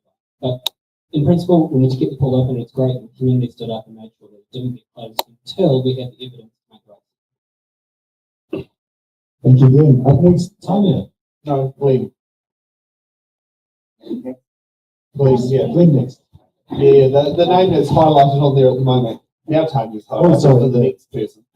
Seems confusing me on my first day, thanks. Yeah, I was gobsmacked. I watched the council meeting where they announced this. I alerted public to it the next day. Susie sort of stepped in a bit later and used her social media networks to get it out to more people. And I just think it was the craziest decision because there's no evidence at all for whether they should close it. So we don't see any evidence currently saying it needs to be closed. That it could be issues. I agree with David, but I think it's essential we have a pool in Otumoetai. I think the other thing is that, as Richard Clerk from the Matua Residents Association has said, the West is paying for the rest. And Tempe's number, I think, was related to Matua-Otūmoetai and Bethlehem. But whatever the number, the significant thing is we've got to hold it there. So if we live here and we are actually paying a huge percentage of the rates, and only council owned and operated facility of any significance is that pool, and they want to take it away. The commissioners made that decision with no evidence. We don't want councillors there who will do that. So we need to get people on there who will actually stick up for you.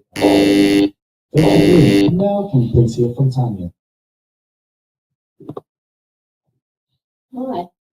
Well, I don't see conflict here between a Memorial Park pool and Ōtūmoetai pool. We can have both facilities. Ōtūmoetai clearly has the population and the will and the use to have a community facility. My children used to swim there as well. A 50-metre pool in Memorial Park will bring a higher class quality of swim meets here. There's no doubt about that. But the training still has to happen here. And swim meets are not the only use for this pool. So I think it should stay. Mike. They're looking at a 50 of it. So they presenting this as an exchange of a pool. I wouldn't exchange that pool for the one at Memorial Park. I think the Memorial Park pool is necessary. The upgrade is good. It's going to be good for the community. I do not think that we should be losing the Ōtūmoetai pool. In fact, that was my advocacy for the pool was what actually got someone to nominate me to council in the first place. I would exchange it for a few other things. But the council came up with the worst case scenario when they were trying to scare us and come up with $11 million it would cost to completely revamp this and make it an amazing venue. And I thought, well, I'd swap that for the $12 million Elizabeth Street upgrade. I'd swap it for the $11 million Totara Street cycleway that's due to be ripped up in a few years. Those are exchanges I'd make to keep the Ōtūmoetai pool. So if we're talking about exchanges, that pool stays. We can find something else we need to exchange. The reality is we need it at part of it. Okay, Zach.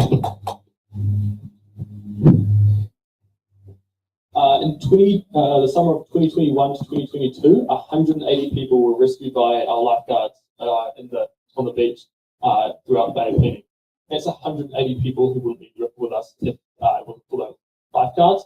And by taking away a local pool, that's even more people that are going to be put in risk and at risk that they're going to get into trouble when they're lifeguards on duty. Part of the Western Bay of Plenty Search and Rescue Squad, I've seen more dead bodies than I should at the age of 20, and we have to do everything we can to stop this. And by taking away a community pool, it's not what's going to do it. With the Memorial Pool, an 8-lane 25-metre pool is subpar. We need a 10-lane, 2-metre deep, 50-metre pool if we want to encourage competitive swimmers, competitive water polo players, synchronised swimmers, underwater hockey, any surf lifesavers. If we had this 50-metre pool, we could even host surf lifesavers on Mount Maunganui. And we've got 10. There doesn't appear much more I could say because I think it would be an absolute shame to see the pool closed. So complete agreement with everything everybody said. I mean, it just seems odd that when we're talking about supporting a long-term plan that gives us more facilities and infrastructure, that they're taking it away from the local community. So completely support any effort that we can to keep the pool open or develop a new one. To echo what I think Kim said, look for innovative solutions and ways that we can do it. Can I just add something to that information? Be very quick. I'll be quick. Yes. Just to let you know, there is a working group that is looking at all scenarios of whether that's a new pool, whether that's upgrading this pool, but the intention is to try very hard to save the pool. So all the due diligence is now being done, and it's being done very well. So we're very pleased to come to that place with the council and with Baby News. Thank you for your thoughts on this very important matter. We move on to our next hard-hitting question. How do you see the possible future in regards to the regaining of public recreational access to the eastern Tauranga Harbour? And Let's hear your thoughts first, please, Tanya. Someone said correctly at the right time this time. Okay, first thing I'm going to point out is the unique character of Mount Maunganui are the beaches, Mauao and Pilot Bay. It's not its architecture.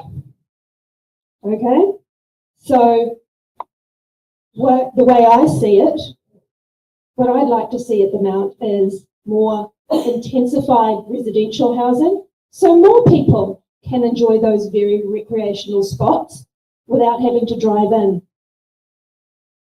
So they're not restricted to the current architecture and the people that live there now. The way I see the Mount, it's an exciting, buzzy place where people can live and enjoy the spaces, the beach, Pilot Bay and Mauao, with sufficient population so we can perhaps have alternative transport solutions, for example, a ferry. If we have enough people transiting between the Mount and the city, a ferry is going to be financially viable. So, yeah, that's how I see the Mount developing. Okay, Timby. Thank you. You all know that we have not one but two ports here in Tauranga. They're the biggest, they're the most efficient in the country. There is, as Erica absolutely knows, they're about to expand the port, if you will, towards the inner city on this side. And it's going to add to shipping, it's going to add to an awful lot of volume that we're going to see on the harbour. I can tell you this, that we were nearly there with ferries, having had discussions with Fullers at the day, and I took some of the team to Auckland. We had the chief executive come down at the time, and the remediation costs of the three wharves, Mount, Tauranga and Omakurawa, was nickels and dimes to get the ferries going. So we were nearly there, and it was killed, unfortunately. Having a ferry service from Omakurawa to the city relies on a linked bus service. The bus service at the moment is an abject failure. And this is regional council I'm talking about. So we need to have ferries that are going to be linked to bus services, and we need to find a way of all of us enjoying the harbour together. At the moment, it is cluttered. There's no way around that, and that is going to continue. Thank you, Tim. Be up next. Your thoughts, please, Susie. People and listening to people. Look, my thoughts on the ferry, and I agree with Timby. We talked about that in the last election in 2019. Is it would be so good to have a ferry coming from Omakurawa. You know, this is what they do in Howick into Auckland City, isn't it? And people get that to work. I think the intensifying in the Mount, like Tani was saying, is a very positive thing, but I don't want to see that we do it to the point where we have a surface paradise. So I would like to come to that other meeting tonight where they were talking about the size of those buildings. So that's probably my thoughts on that. I just want to see that we progress everything together as a city in the best way possible in all areas. I don't think that we just focus on one or two or three. I think we have to look at our whole city as a whole. That the whole city is a huge city now. I came here and I think it's just let's go with growth and let's do it properly. Okay, Mike. So it's an interesting question, regaining access to the Eastern Tauranga Harbour. Well, I'll be honest, yes, it's busy, but that port supports a lot of what we do. Without that port, without all of the money that port brings in through various ways it filters down to us, we're paying a lot more for what we have. We're not going to be kicking the port out anytime soon, so suggesting that's a bit silly. There will be an expansion of the port, that's also necessary for growth and productivity. But we have great beaches, we have great places. I access it both by boat and by car. I go to many of the beaches. I like the accessibility. Yes, parking can be a problem sometimes on the Mount Main Beach, but there's plenty of other beaches. We're blessed with that. I don't see this as being a major issue. Should I be in council, I would have other things to pursue rather than worrying about haranguing the port about that. Obviously, I don't want them extending beyond the Salford Point region, and we would certainly like that. Anyone else would accept that? Thank you. Look, I agree. Look, Tauranga Harbour is one of our natural gems, so we need to look after it. So I'm not aware of a plan that manages it. There might be one, but I think we do need one that would manage the needs of the port and obviously the economic benefit that brings us, the natural environment, all the other users of the harbour, including iwi, hapu, and Murray. So, I thought I saw the ferries where there was a trial ferry starting up next year. Like one, yeah. So, so that's positive. I support all other ways and means we can access the harbour, whether it's the boat ramp, whether it's the cycle tracks. What we have down through Harbour Drive, through Coolan Park and around Ferguson Park. I mean, it's just fantastic. So, that kind of access, the more we can do like that, the better. Okay, basic. Regaining, that's a strong word. Whose land is it? Then we need to ask those questions first. Okay, Glenn. Yeah, I guess these sort of issues are my bread and butter because I've been involved in it for a number of years with sustainability, with businesses, councils, community organisations. So we have to balance environmental outcomes, economic outcomes, and also the hapu over there.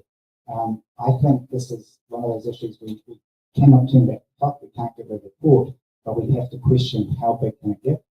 The forecast is for freight to increase more over the next 30 years than it has over the past 30 years. So those of you who have been here a while, think back 30 years and think how much bigger that port has got. Can we afford to do that again? I don't think so. Access, recreational access is critical at the moment.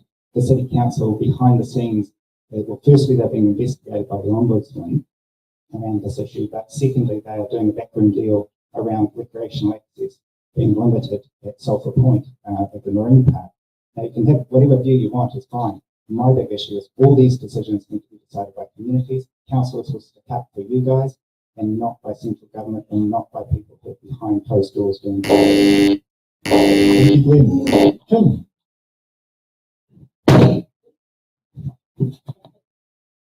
Thank you. We still have beautiful parks and beaches in our area. If residents feel that these could be enhanced in any way, come forward with your ideas.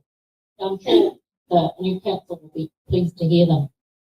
I don't like the trend that's happened down at Sulphur Point with the charges coming in for parking while people are using that recreational resource, the boat ramp, mainly because I think it can spill over into justification for other parking uses associated with recreation. I'm really hoping that the ferry might include an electrical option in the future. Thank you. And I can certainly say that has been successfully done for the days-based ferry in Wellington. Okay, David Tink. Your answer.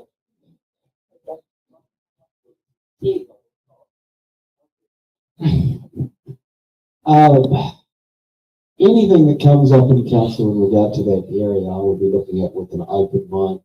The pollution and the rat infestation of mice that I see on that side of the harbour, issues that I think require a great deal of higher profile.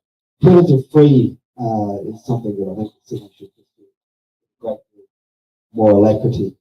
You noticed recently we lost a shipment to kiwifruit with mice infestation. Well, however that happened, when I walked back from working in the pack house on the night shift a couple of months ago, every night over the harbour bridge, and saw the rats and the mice, it didn't surprise me when I read that news story. So, yeah, my concern at this point would be more to do with air quality and vermin than it would be necessarily with any other aspect of the priority for. Thank you, David. Your thoughts, please, Zach? Yeah, so I'm not going to lie, I don't know overly a lot about this ferry idea, but How I look at it is a ferry during the summer season, when we have all the cruise ships coming in, I feel like it's going to be used quite a lot.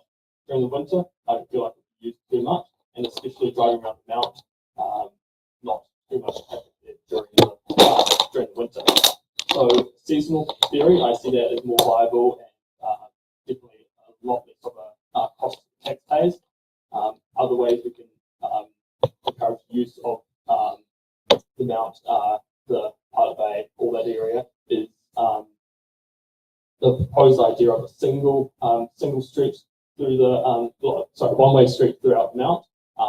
Don't know all the details on that, but it's definitely something to look at properly, and even if that's just in the summer season as well, to reduce the congestion. Okay, David Webb.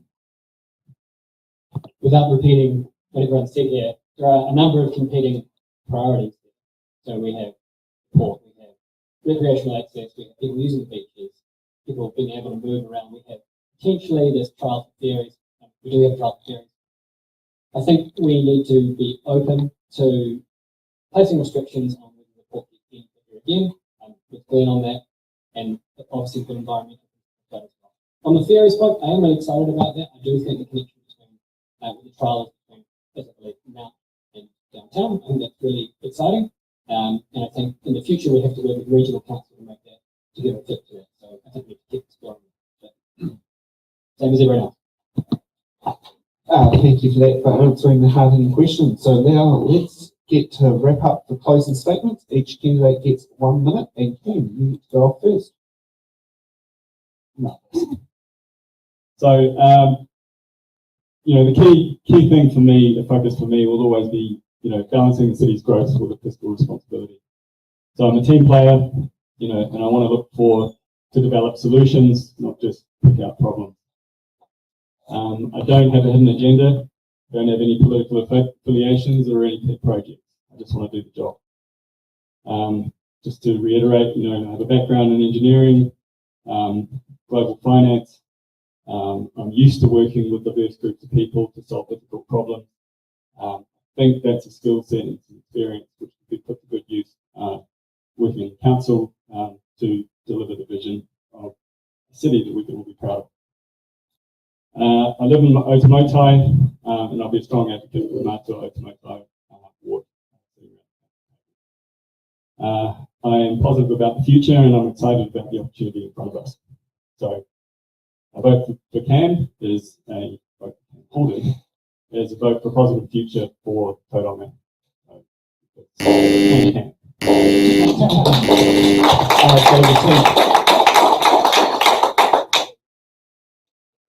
Yes. It's all right. Explain to the audience. I'm clapping over top of it.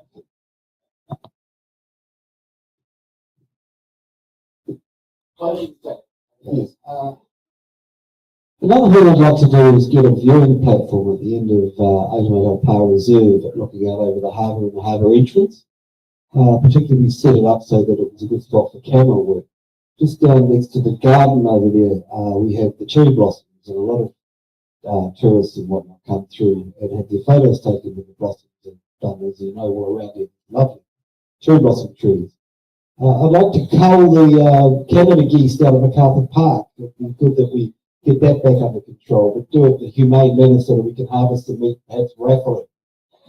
Make some money for some local organisations. I've got about 1,000 different ideas. I know the area intimately. I could take you around places in these neighbourhoods and go, well, we could get that fixed up. If I were to be elected, I would be a local councillor with a view to the global, but I would be a local. Thank you. Thank you, David. Your closing remarks, please, Tingly. Thanks for coming out, everybody. 2019, I won the mayoralty with over 17,200 votes. It was one of the biggest majorities we'd seen for a long time. And we were tripped from the outset. And we were tripped by petty, visionless politicians who have trampled on democracy in this city for decades. Not just my lot, but many councils before. We have an opportunity this time, now that the stranglehold has been broken, to elect people who have a vision, who have courage, who can work together as a team, and who support each other as opposed to snipe and fight with each other. my plea to you is to elect the person as mayor and in your wards, all of you, who you believe is going to take the city forward and continue the work. Thanks for coming out. Okay, Mike. So I spoke about my academic qualifications before. I own a business and I develop commercial properties. I deal in large numbers. They don't give me, I can make decisions. Cost blowouts, kill projects. That is what I can do. I'm very good at managing the numbers. As well as that, I don't get emotional. I don't get angry. I don't have the baggage of anyone who is on the past council. I think we need to draw a line under that. We need to move forward. I agree we need to move forward, but I think we need to move forward with new life into the future of the city that we love, to make it what it can be, to outline for my vision before, where it could be 10, 15 years' time. That needs to start now. Thank you, Mike. Your closing statement, please, Stacey. Thank you for coming out, everyone. I know it's been a bit of a long evening, but hey, like my answers, I'll keep it short and simple. I'm a real person. I am happy to work with you, the people. So for me, basically, number one, daughter.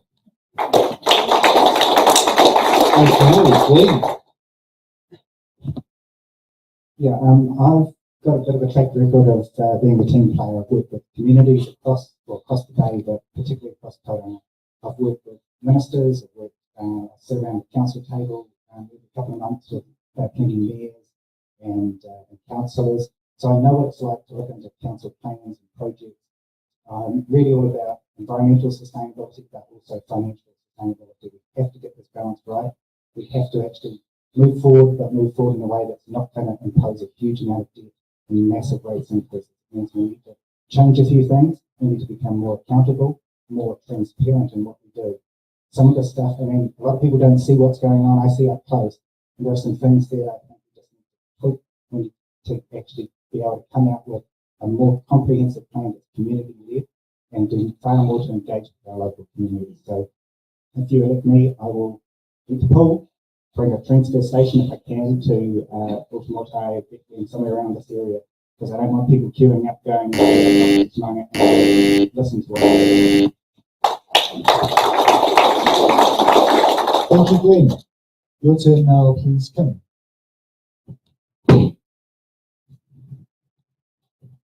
Thank you. I'll keep it really short. You've all been very patient and thank you for your attention. I believe the prime role of your council representative is to ensure that the income that the council receives is spent effectively and wisely. For this, we're going to need to be extremely collaborative and extremely smart and extremely creative in moving forward to create the vibrant city that affects us to move here. I'm going to be leaving a form over there. If you would like to know my answers in full, just leave your email and I'm happy to send a copy of all my answers from tonight to you. Thank you.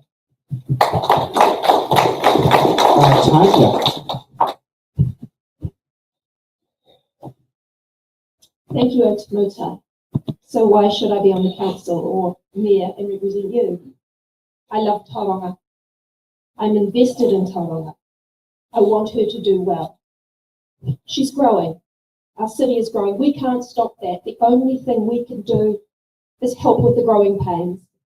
Clever infrastructure decisions, the way we manage our regulations, doing things to promote growth in a healthy, sustainable way. So we have a wonderful, livable city where everybody, diverse populations, not just suburbs, but inner city living, can live and be happy. We've got to create environments and infrastructure. We cannot go back. We have to go forward. And I have a vision of Tauranga as a grown-up city, not just a small town struggling with growth. Thank you. Thank you for sharing your vision, Tanya. Next, David Webb, please. So as I mentioned, I have 3 little kids, and I really care about the future for this city. So the way we're going to get there is to be bold, to be moving forward, to be doing that collaboratively. So I'm a consensus builder on council. I will sit there, I'll ensure I understand the evidence, my legal background, my science background, but I'll also make sure that we can listen to the community, take their feedback, and then close that communication circle to tell them why we're doing what we're doing. I think the long-term plan is great, but I do think we can be a little bit trim here and there if we're just really careful about why we're doing it. So for me, what I hear from everyone is they want a functional council, they want fresh people who are able to look at reading all the information, all the financials, and listen to the community so they can get sensible consensus building decisions across the council and across the community. We can bring everyone on the journey. Thank you for your approval to David. Susie, we'd like to hear from you next, please. Well, I think that all of the talent along here tonight would represent us well in council. I think that we've got a great selection, even though there's so many of us. I think everybody would bring something wonderful to the table. My position is I worked in and out of politics on the inside and on the outside, from a very young woman to lobbying, to working with the many ministers in government. And so I've had a lot of experience in working in a collaborative way and working in a good way and making progress and getting things done. And I just think that we have the most wonderful opportunity right now that we can now start afresh. We can go forward. We can go forward and be a good team as much as we're all independent. But we certainly have got one thing that we must do, and that is we must put our community first. Okay.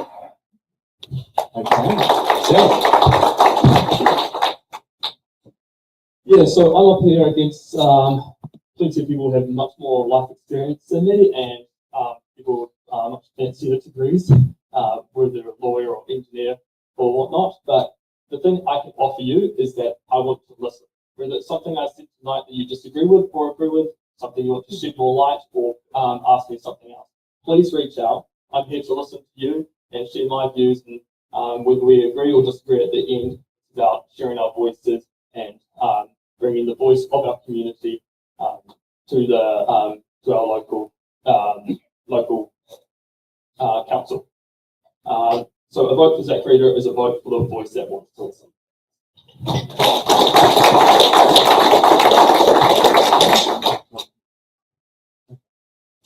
So, thank you, candidates, for coming on tonight. Now, here's a little bit of voting ways to help educate people with STV and make the best use of your votes.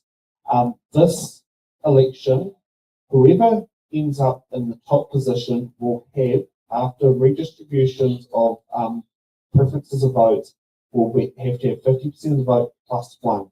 So when going down your voting paper, please make sure you rank, got a decent chunk down. I mean, in order to make an official vote, all you need to do is put as number 1 is that. But with a single member board, these elections are decided by 2nd, 3rd, 4th preferences, and probably down here could be even as far as 10th preference votes. So when you get out your ballot paper, we've got an interesting tool here for our audience who are here. You can rewatch this online later on and sit there and find out a bit more. Rewatch, see the good highlights and that sort of thing. But go through and make sure that you rank who you would like to have on there, because as being said here, it's single transferable vote, and going through each iteration, it will be the 2nd, the 3rd, the 4th, and as I said there, because the number of candidates, 10 preference votes onwards, will make the decision of who ends up around that council table. So, if you want to make the best use of your vote, go around, do a good amount of ranking and all that sort of thing. And can I thank all the candidates here tonight for coming out. It's not easy. I will be honest with you, this was probably my most nervous It's in the ballot show for the Tauranga City Council because of the sheer number of candidates. And the other one was also the layout of how to fit everyone in there. I'm actually pleased we've managed to make it work. we've managed to just get an HDMI cable down to that TV to have with everything else on this TV down here, and it's really just by the skin of the teeth that it's just fitted. So going through there, I know David, you're about to quickly say something. It was just a good point on the STV. You can't hurt your favourite candidate by ranking everyone, right? Some people think that it's going to hurt your main candidate. You can't. Okay? If you want to understand more, there's some good videos online. I have a LinkedIn post on it. Happy to help people that understand it. The Nelson City Council STV Explain video I found is one of the best out there from what I've seen. So going through there. Now, just for any of those who are watching online and love this content, we're a small dollar organisation where the majority of funding of these shows comes out of members' pockets, and I'm actually the biggest financial contributor. So if you want to donate, you can get there is an option on the Eventbrite system, ticket without donation. We have it, as you might notice, the back of the cards have been here on them. We lost it's in the ballot one, so we used my business as being here, and I bought one of the two EFTPOS machines up here if you want to do that, or you can get away with the quickest way for deposits is straight into our QEB bank account. So that's it from me. I think you probably want to. Yeah, I'll just affirm what Sam's saying. We would so love to enjoy your support. I just want to acknowledge again Sam and his team who have travelled up here from Wellington at their own expense, unfunded, except by the generous support of people in rooms like this up and down the country. Thank you for your time. Thank you for your engagement. To those who submitted your questions online, we're so grateful. To the candidates who came out, thank you for bearing with us. Thank you for bringing your kōrero, your truth, and making the best of the arena that we've created for you tonight. And as to conclude, as we began, at this time I'd like to invite Matua-Otūmoetai, if you wouldn't mind, to close us in the spirit of respect and integrity with a karakia. Tēnā koe. Tēnā tātou, ko tēnei te mei kia koe tō katoa, nā kaupaka haere o tēnei wā. It's in the ballot. Tēnei kaupapa, reira, māku kapi tō tātou nei pō whakahirehira mō tēnei pō, mi noi tātou. E te maanga i ngāne hira pono, e te tukutori tapu. Whakahia mātou ki te tui tōko te warono. Paire te no mātou ki te rangi māre, i ngā wā kato, te maanga, hei tōtuku mai, aene, ake. Thank you everyone. And see you 7 p.m. on Thursday. Thank you, home, and all the best for the rest of the election period to your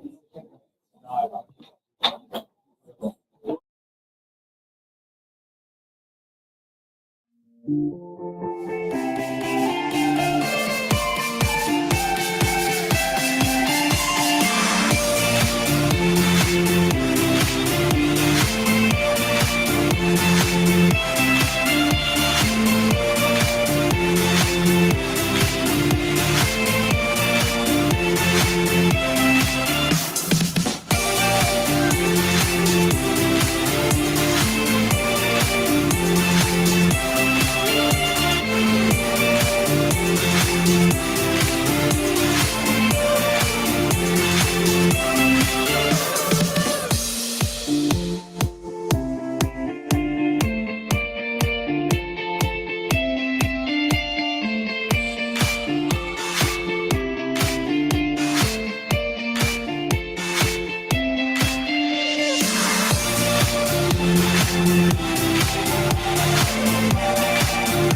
you.